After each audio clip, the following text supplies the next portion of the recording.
Bismillah, kembali lagi teman-teman di channel Ngaji Logika. Salam sehat untuk kita semua. Kali ini kita tetap akan membahas tentang asam lambung. Ada pertanyaan menarik. Benarkah kunci sembuh penyakit asam lambung adalah soal psikologis? Ini selalu yang dibahas. Ya, yang penting emosi terjaga, yang penting psikologis terjaga, selalu itu ya.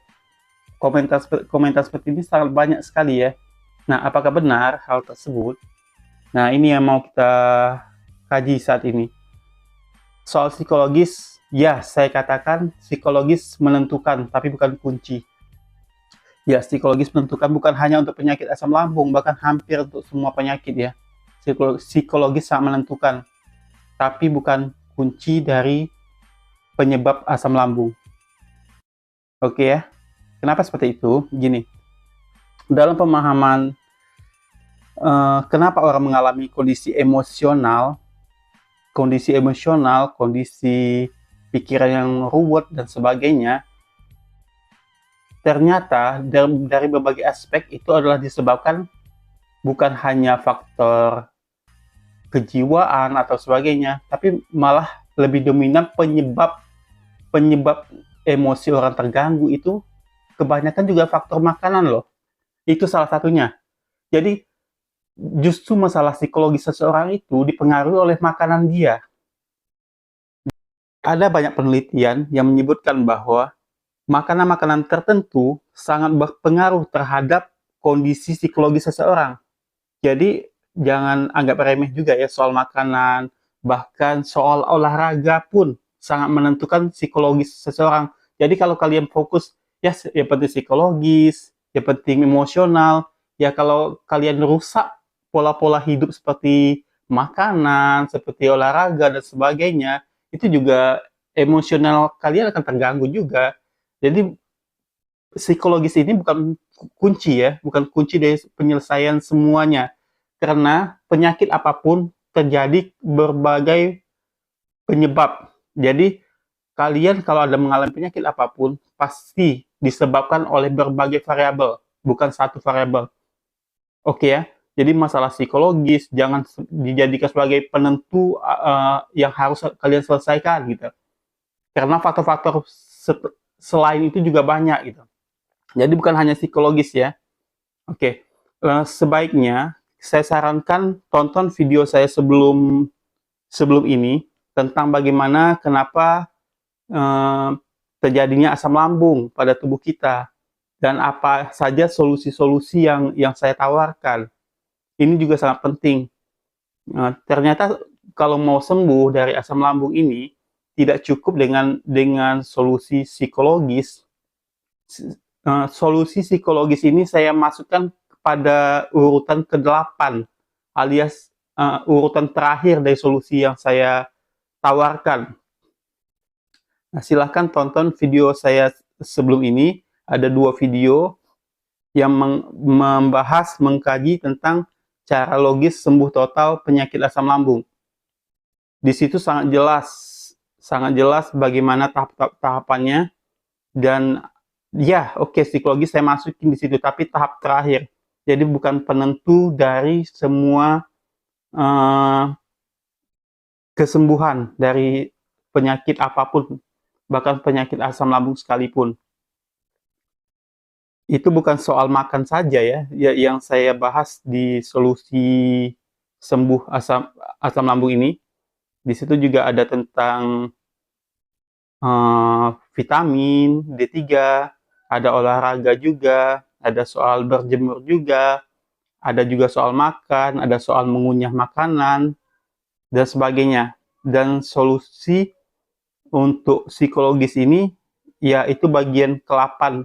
Jadi ya memang psikologis penting pasti ya.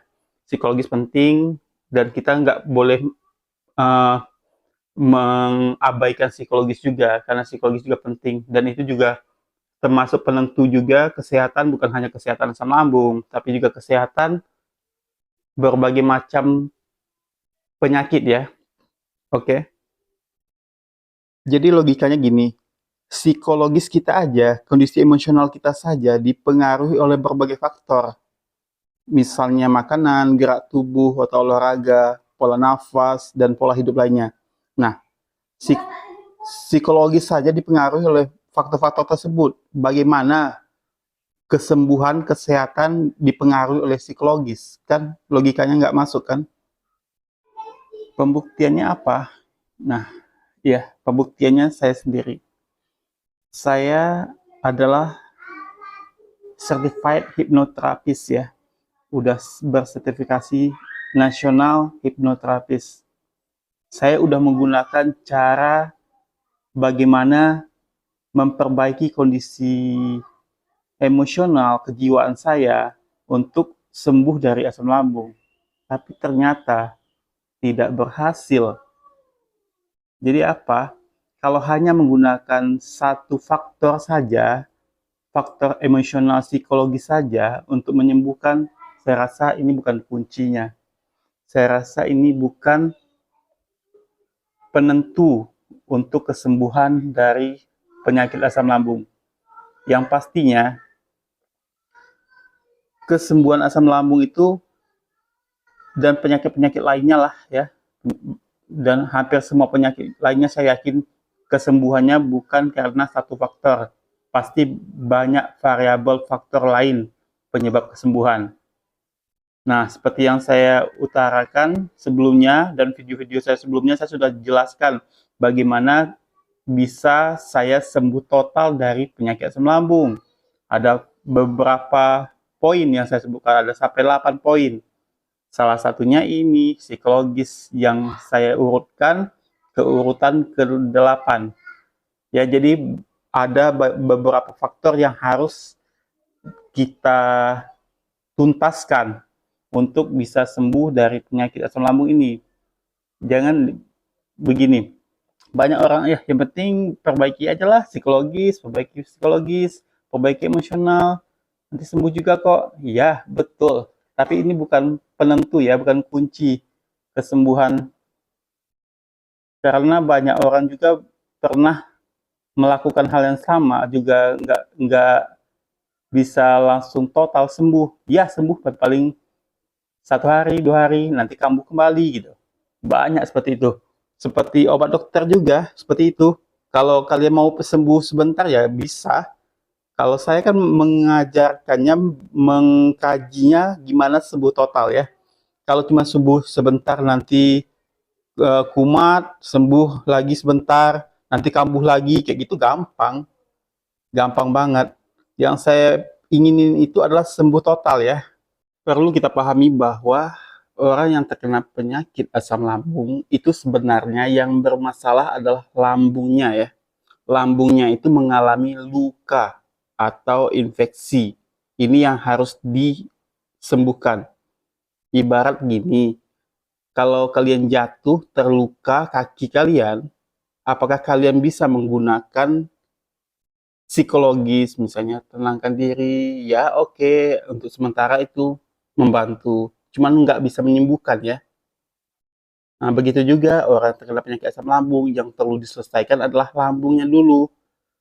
Ya psikologis membantu saja, jadi bukan faktor penentu, bukan faktor kunci untuk kesembuhan dari asam lambung. Nah, kalau kalian pengen membuktikan, gini saja, coba gunakan hanya satu faktor variabel psikologis saja untuk kesembuhan. Misalnya kalian hanya nonton yang komedi, yang bikin kalian bahagia atau apapun lah gitu. Hanya psikologis saja, tanpa menjaga makanan, tanpa meminum jahe plus kunyit, tanpa makan protein hewani. Udah tuh kalian makan makanan dalam porsi yang sangat besar, kalian tidak mengunyah makanan sampai sangat halus, kalian tidak minum vitamin D3, kalian tidak olahraga, kalian tidak berjemur. Nah, apakah yakin dengan hanya menggunakan satu faktor psikologi saja kalian akan sembuh? Silahkan dicoba sendiri, apakah ini akan berhasil. Kalian hanya memanfaatkan satu variabel saja, psikologi saja, tanpa menggunakan variabel yang lain. Oke, sekian. Terima kasih. Salam sehat, salam logis buat kita semua.